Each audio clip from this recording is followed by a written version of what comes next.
여러분, 그림 한 점에서 우주 전체를 본 사람이 있다면 믿으시겠어요? 오늘 바로 그 남자에 대한 이야기를 해보려고 합니다. 이 말, 15세기에 있었던 어떤 대화에서 나온 말이라고 해요. 좀 알쏭달쏭하죠. 이게 대체 무슨 뜻일까요? 조금만 기다려보세요. 곧 그 깊은 의미를 알게 되실 겁니다. 자, 그럼 본격적으로 시작해볼까요? 오늘 우리가 파헤쳐볼 미스터리의 핵심은 바로 이겁니다. 이 사람, 화가도 아니고 시인도 아니었거든요. 그런데 대체 왜 왕자는 자신의 꿈을 그린 그림을 굳이 이 사람에게 보여줬을까요? 이 사람, 정체가 뭘까요? 네, 첫 번째 이야기의 문을 열어보죠. 별을 읽는 자의 시선. 모든 것의 시작점, 바로 그 운명적인 만남의 순간으로 한번 들어가 보겠습니다. 때는 1447년이었습니다. 예술을 정말 사랑했던 안평대군이 있었죠. 이분이 어느 날 아주 신비로운 꿈을 꿔요.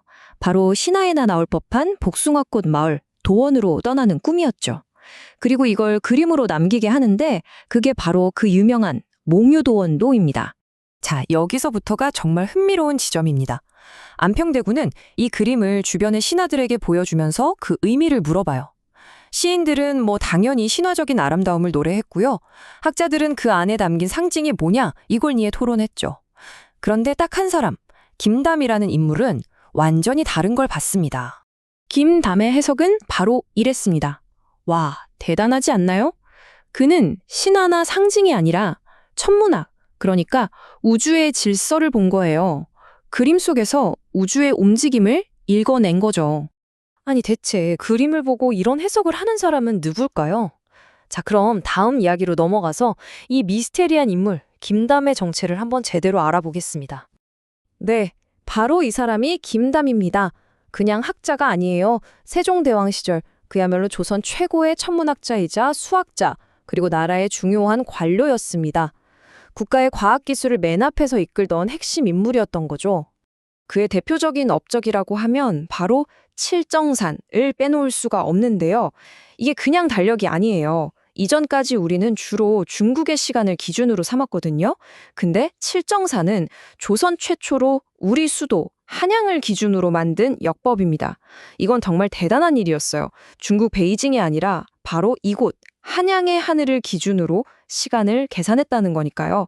한마디로 우리의 시간은 우리가 정한다 라는 과학적 독립선언이나 마찬가지였습니다.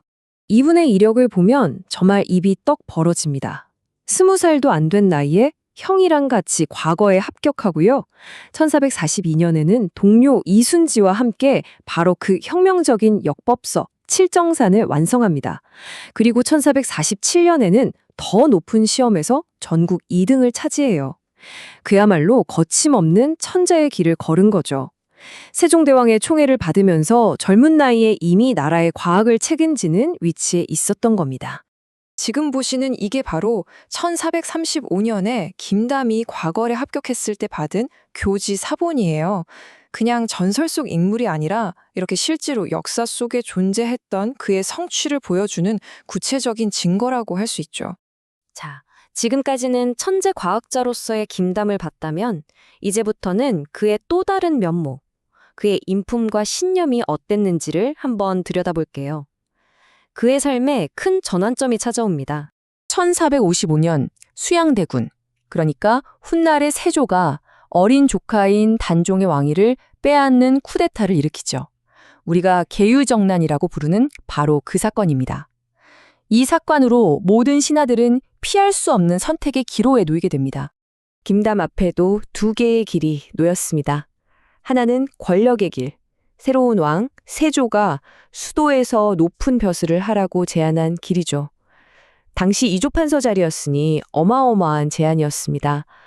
다른 하나는 원칙의 길, 이 중앙 권력을 정중하게 거절하고 저는 지방으로 가서 백성들을 직접 돌보겠습니다 라고 하는 길이었죠. 여러분이라면 어떤 선택을 하시겠어요? 김담은 망설임 없이 원칙의 길을 택합니다. 그는 중앙의 높은 자리를 거절하고 안동, 경주, 충주 같은 여러 지방의 목민관으로 일하게 해달라고 요청하죠. 화려한 권력의 중심부 대신에 백성들의 삶과 더 가까운 곳을 선택한 겁니다. 스스로 권력 투쟁에서 한 발짝 물러선 거죠. 여기서 예전에 그가 안평대군에게 했던 말이 떠오르지 않으세요? 복숭아꽃 마을은 오직 왕자 밖에 있는 사람에게만 열린다. 바로 이 말처럼 그의 정치적 선택은 그의 철학과 정확히 일치했습니다. 그가 꿈꾸던 이상향은 권력의 정점에 있는 자리가 아니었던 겁니다. 자, 그럼 이제 마무리해볼까요? 그의 삶의 여러 조각들이 어떻게 하나의 멋진 그림으로 완성되는지 그의 유산을 한번 살펴보겠습니다. 과학자, 학자, 그리고 경세가. 세상을 다스리는 원리를 아는 사람이죠. 이 세 단어가 바로 김담이라는 인물을 가장 잘 설명해주는 말이 아닐까 싶습니다. 생각해보면 김담은 그가 하는 모든 일에서 똑같은 원리를 봤던 것 같아요. 저 하늘의 별의 궤도를 계산하는 일이나 땅에서 백성들을 다스리는 일이나 그 근본에는 질서, 시간, 균형이라는 우주의 원리가 있다고 본 거죠. 하늘의 질서가 땅의 올바른 정치로 이어진다고 굳게 믿었던 겁니다.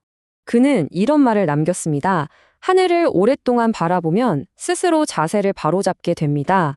이게 바로 그의 철학의 핵심이었던 것 같아요. 저 광활한 우주의 질서를 이해하려고 노력하다 보면 나 자신의 삶도 올바르게 세울 수 있다는 믿음 말이죠. 그리고 정말 놀라운 사실이 하나 있습니다. 그가 48이라는 비교적 젊은 나이에 세상을 떠나자 그가 평생 피했던 왕, 바로 세조가요, 이틀 동안 모든 정모와 시장 활동을 중단시키고 그의 죽음을 애도하게 했습니다. 정말 대단하지 않나요? 정치적으로는 다른 길을 걸었지만 그 왕조차도 김담의 인품과 능력 앞에서는 최고의 존경을 표할 수밖에 없었던 겁니다. 어쩌면 세상을 진짜로 이해하는 열쇠는 하나하나의 것들을 따로 보는 게 아니라 그 사이에 연결고리를 발견하는 데 있는 건 아닐까요? 김담의 삶이 바로 우리에게 이 질문을 던지는 것 같습니다. 과학과 예술, 정치와 철학, 그 모든 것의 경계를 넘나들며 그 안에 질서를 읽어내려 했던 한 위대한 천문학자의 이야기였습니다.